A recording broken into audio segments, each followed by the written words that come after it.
Assalamualaikum warahmatullahi wabarakatuh. Selamat datang kembali di channel YouTube kami Jepara Craft. Nah, kali ini kami akan menjawab pertanyaan dari subscriber kami. Pertanyaan ini, bagaimana sih, apa sih itu kayu jati Belanda dan bagaimana kualitasnya? Terus apakah dia cocok untuk furnitur atau apalah itu, nanti kita akan bahas satu persatu tentang kelebihan dan kekurangan kayu jati Belanda. Kita juga akan komparasi antara kayu jati Belanda dengan kayu jati yang dari TPK Perhutani. Nanti bagaimana sih kualitasnya, ini seperti apa. Jadi langsung aja kita review ya kayu pinus ini. Ini minta maaf sebelumnya karena sampel kita atau panel kita ini tidak terlalu bagus, tapi ini jati Belanda yang menurut saya ini kualitasnya yang paling bagus karena density poringnya lebih padat gitu kan. Ini saya minta dari teman saya karena memang saya tidak produksi kayu jati Belanda, kita hanya produksi itu jati TPK Perhutani gitu. Nah, sebenarnya apa sih jati Belanda itu? Jati Belanda itu sebenarnya dari mungkin dari kayu yang berjenis pinus. Nah, ini kan saya mencoba menjawab kapasitas saya aja karena saya sendiri kurang begitu familiar dengan jati Belanda. Cuman di sini saya hanya melihat physically-nya secara kualitas seperti apa gitu kan. Nah, kalau dari jati Belanda ini kelebihannya ya mungkin dari segi skala produksi furnitur gitu ya. Coraknya itu bagus ya dia coraknya bagus, dia punya pattern itu unik gitu, hampir sama seperti kayu sungkai, cuman dia lebih variatif aja gitu, lebih variatif. Untuk jenisnya mungkin bisa di searching ya, mungkin ada yang SPF atau apa itu, yang pine yang model apa itu nanti bisa di searching di Google. Cuman saya sendiri memang keterbatasan di kayu jati Belanda.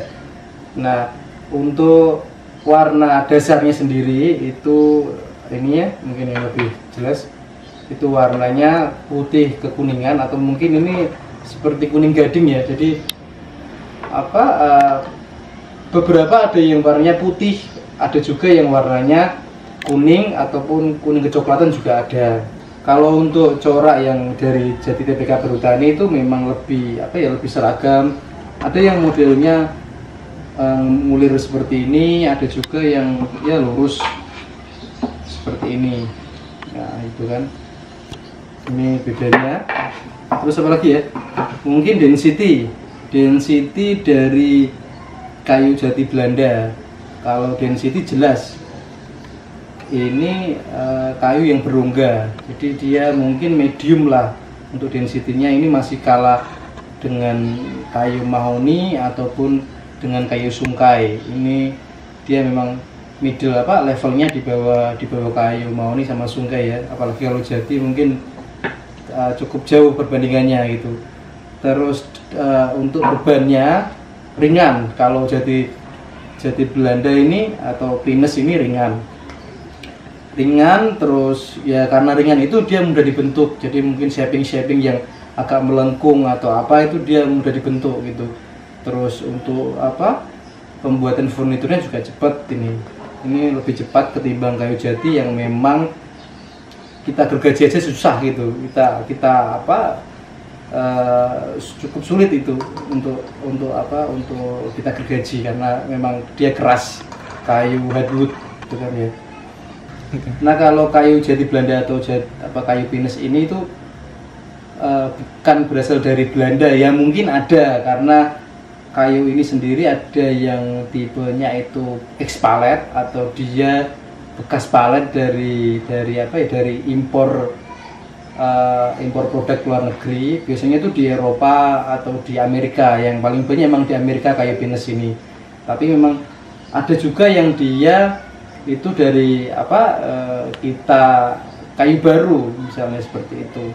Nah, kalau kalau misal disuruh milih antara expalet atau kayu baru ya tergantung kegunaannya. Cuman kalau dari segi kekeringan kayu, saya referensikan yang untuk expalet karena dia sangat kering, ringan, dan udah pasti itu anti hama gitu kan. Karena dia udah difumigasi ketika masuk kontainer ke Indonesia, itu dia udah difumigasi. Cuman kalau kayu baru itu perlu treatment yang harus pengobatan, harus kita obat supaya nggak keluar jamurnya, karena dia jati Belanda ini cenderung tidak anti air, jadi ya density berongga, akhirnya dia nggak terlalu tahan dengan air. Nanti biasanya, nah ini muncul bluestin ya. Jadi ini ini kayu yang jamur gitu kan. Ini aja kita pakai expalet pun udah muncul bluestinnya, atau dia sebenarnya kayak jamur yang warnanya itu hitam-hitam ke biru kehitaman atau biru-biru dongker gitu. Nah, ini bluestin, ini cukup sulit ya nanti kalau dihilangkan karena dia tembus sampai berapa mili ke kedalaman kayu. Jadi misal kita amplas pun cukup sulit, tidak bisa hilang kecuali kalau memang dikasih pemutih atau wet agent, itu baru bisa kelihatan dia warnanya putih.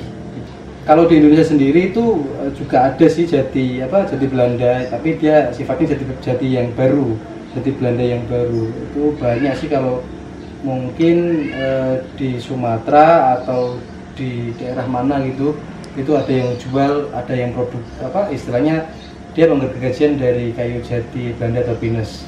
Kalau untuk finishing sendiri itu jati Belanda ya, jati pinus itu cocoknya kalau saya sendiri, karena saya sudah mencoba untuk beberapa bikin sampel, tapi sifatnya memang tidak untuk furniture, tapi memang untuk wall decor. Nah, nanti bisa saya perlihatkan di akhir itu wall decornya seperti apa. Itu kita aplikasinya rustic, jadi kayu ini kalau di rustic tuh cepet, enak banget. Jadi dalam nanti uratnya. Nah, ini kan juga semi rustic, cuman memang enggak kita rustic totally gitu kan. Kalau kita rustic totally ya nanti dia akan lebih dalam lagi. Nah, itu bagus. Nah, setelah rustic biasanya kita white wash atau bahasanya. Kalau wash sendiri tuh banyak sekali tergantung warnanya, ada blue wash, grey wash, white wash juga, itu banyak sekali. Nah, jadi dia dari basisnya dari pelarut senyawanya air. Jadi karena dia ini tidak tahan air atau dia berongga, itu cocok sekali lah. Misal kalau kita kasih biskuit water base, itu bagus dia nanti jadi hasilnya, jadi dia merata.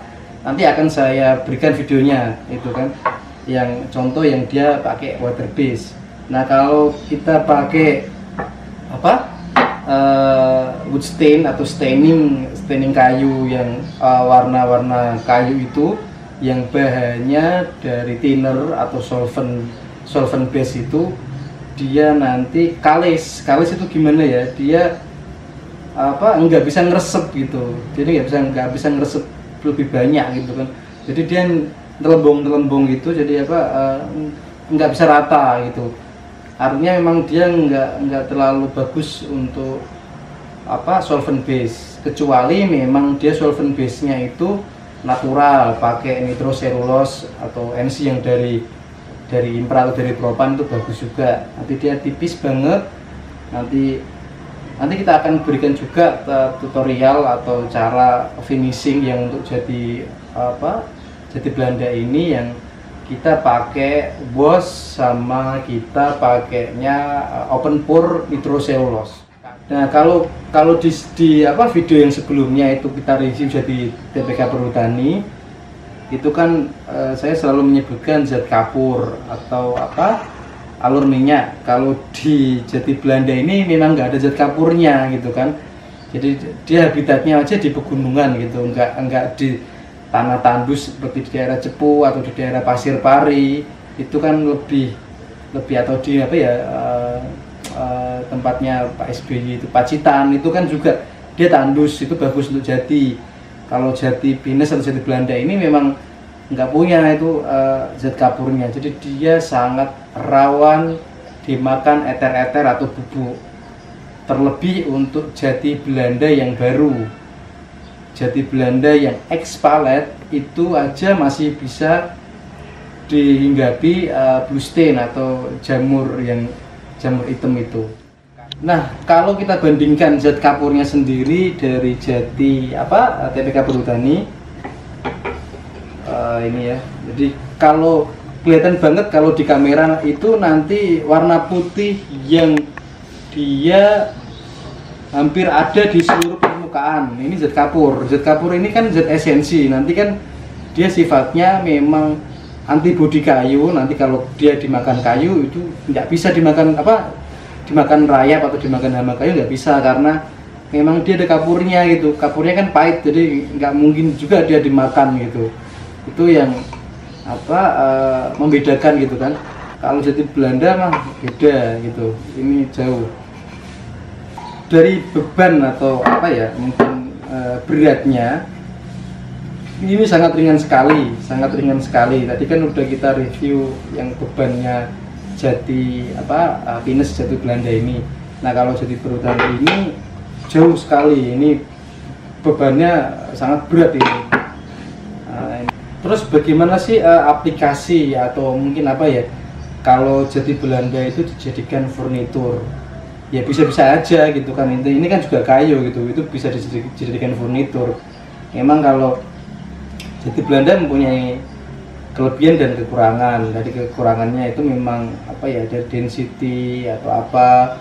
Kalau kelebihannya mungkin dia ringan, jadi dia lebih gampang lah untuk pembuatan furnitur yang untuk minimalis itu dia mudah sekali, lebih cepat, lebih murah pastinya kalau bahan bakunya pakai kayu jati Belanda. Cuman kalau segi keawetan mungkin tetap dia lebih kurang gitu kan. Jadi dia nggak awet, pasti nggak awet karena dia disentuh kuku aja udah tembus gitu kan. Jadi dia kena kuku jempol saya aja udah tembus gitu kan. Tembus gitu. Meskipun ada beberapa jati yang memang lebih kuat jati Belanda, cuman jadi dia ketekan aja udah tembus gitu kan. Jadi mungkin ketekan aja udah tembus dia. Mungkin lebih jelas ini. Ini ketekan aja udah tembus dia. Nah, kita kegesrek aja udah langsung kayak gini lukanya gitu kan. Jadi kalau ada yang bilang jati Belanda itu kuat, tahan goresan dan lain-lain, itu bohong besar itu. Nggak mungkin juga dia bisa melihat dari density seperti ini tuh, nggak mungkin bisa dia. Nah kan dia seperti ini. Beda lah kalau kita misal pakai jati Belanda jati TPK Perhutani, kita tekan sekuat apapun yang nggak bakal tembus gitu kan. Ini kita tekan, ini nggak bisa gitu, nggak bisa. Kalau mungkin ini juga kita nggak bisa kita gesek terus, nggak bisa gitu kan. Atau mungkin pakai yang kerasa, ini nggak bisa kan. Tetap aja dia nggak luka sama sekali gitu loh. Mungkin sekat kecil tapi dia nggak ngelukai kayunya itu.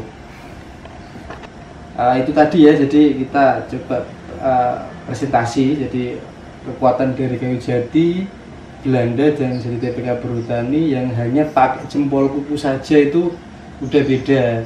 Jadi sekali lagi, kalau ada yang bilang jati Belanda itu lebih dia kuat menahan benturan atau itu saya yakinkan tidak akan mungkin seperti itu, karena melihat density, melihat zat kapur dan lain sebagainya, dia memang jauh di bawah kayu jati, apalagi jati Perhutani itu memang tidak sebanding gitu kan.